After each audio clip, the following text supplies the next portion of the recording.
Hey everybody, thanks for joining me here today for episode 62. Never would have thought we'd have so many episodes of Reading Smoke with Phil Jost. I'm Phil Jost. I just want to thank you for being here. Really looking forward to seeing everybody out teaching the classes. Early in the year we'll be in Wisconsin, Dearborn, Michigan. That's Campbellsport in Wisconsin, Dearborn, Michigan. We'll be in Elyria, Ohio, Canton, and then in Lancaster County down there in Pennsylvania. And that's just in the first couple of months of the year. Be at the Missouri Fire School. All those great conferences and great classes, great people. Really looking forward to seeing everybody. It's really nice when people tell me, hey, I've been watching your videos on YouTube and I have this question about this video or whatever. And it's really fun in the class. It's really nice to know that you're out there. Hit like and subscribe if you feel like it. And make sure that if you have any questions or whatever, just hit me up. I'd love to answer those. And I really appreciate all the fans out there on YouTube. We're over 1,000 subscribers now. And so I don't actually, it's interesting to work with YouTube, but I don't get notifications anymore of new subscribers. I always like that. I always like to get that little ping. Say, hey, you have 2 new subscribers today, whatever it is. Just a little bit of positive feedback. But I'm still watching to see.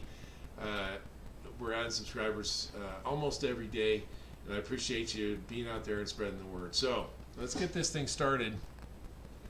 So we're looking at, say, this is a high rise, right? And we can look and go 1, 2, 3, 4, right? So we're looking at floor 4 of a high rise building. In a lot of jurisdictions, a 4th floor fire in a high rise will be treated essentially, the stretches will be the same as if it wasn't a high rise. They'll stretch from the rig.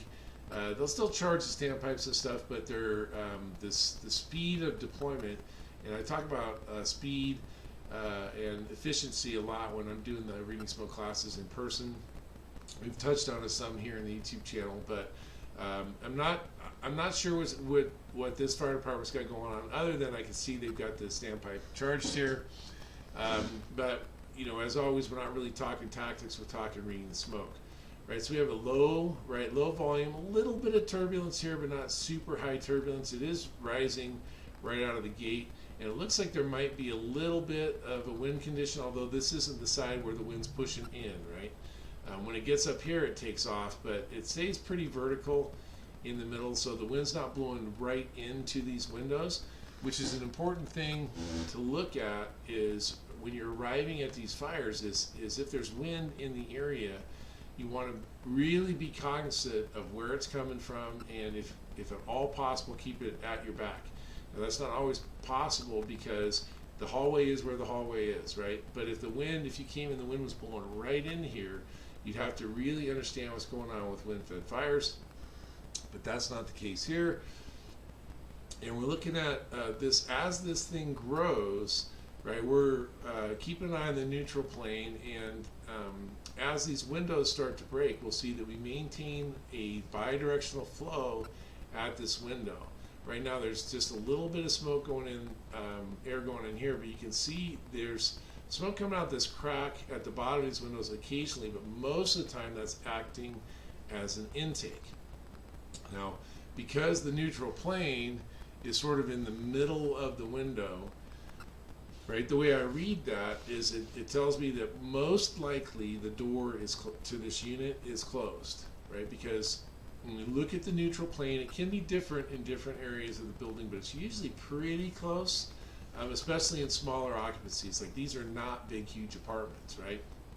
So when we look at this, the door, if the door was open, that would mean that the bottom of the door, the access to ventilation, the flow in, could be at this level all the way down here, which is 2 or 3 feet different than these cracks or the seams of those windows, where we can see that there is while there's an occasional burst out, it's mostly functioning as an intake.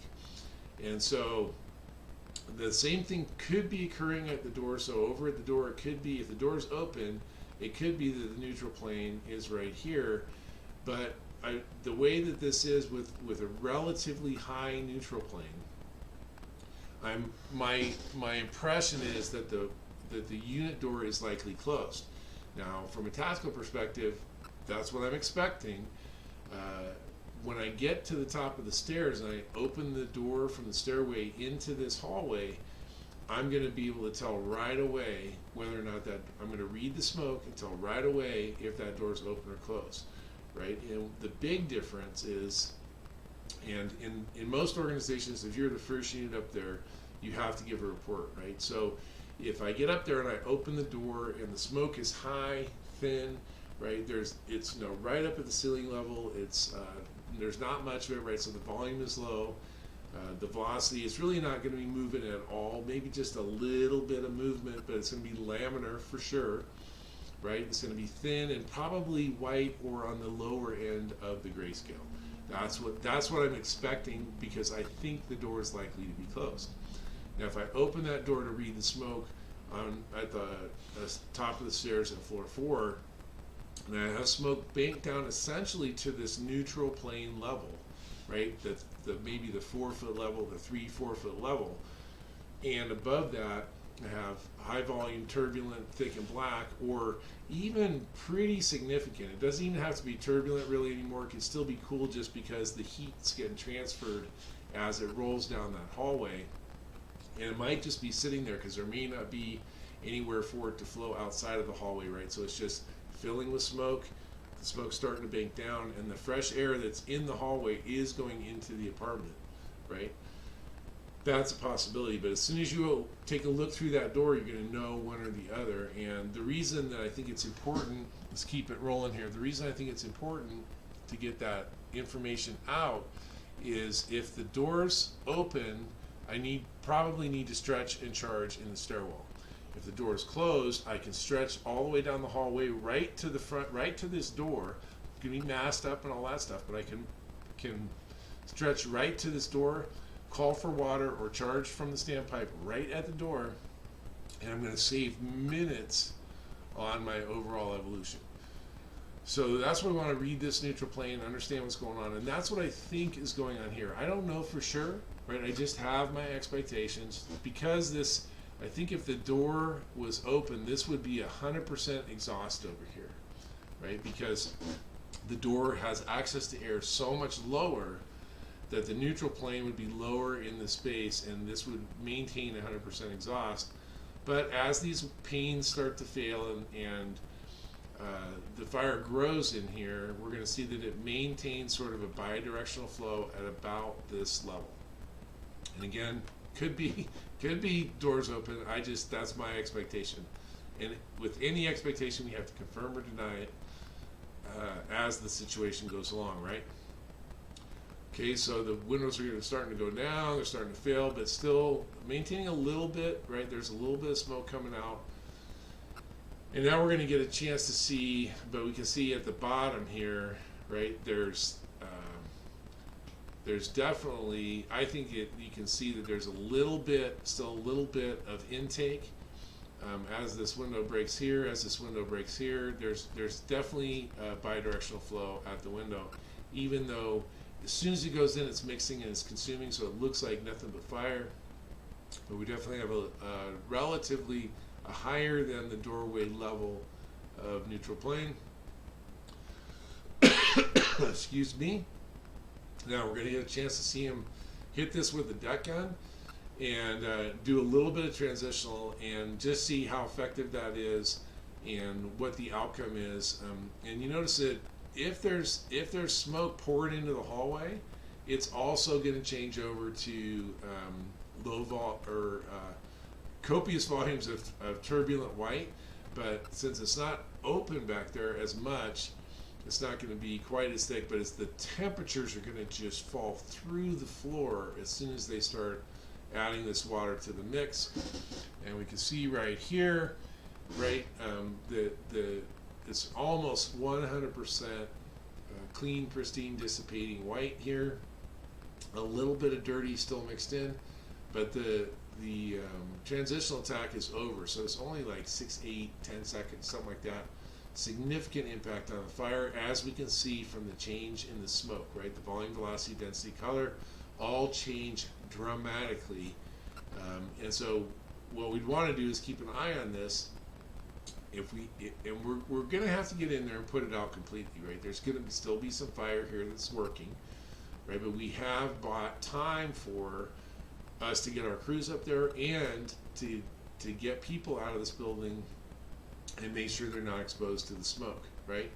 And so as we're looking at all these things, we're sort of reading them from the window, projecting what we think it's going to be like inside the building, the over-under on making the stretch. A couple of minutes difference between being able to stretch dry right to the apartment, which is what I think the crews are going to be able to do, and if they have to stretch and charge in the stairwell and then push out of the stairwell down to this unit. Now the stairwell might be close, it might be right here. That could be the stairwell right there, in which case, man, the push is like bam, it's the differences. But if they end up the stairwell all the way at the other end or somewhere on the back side, like I have no idea what the back side of this place looks like. If that's the case, it could be a long push, right? But either way, you can, when you get to floor 4, you can open up, or just sometimes there's windows in those doors. You can look through there, read the smoke at floor 4.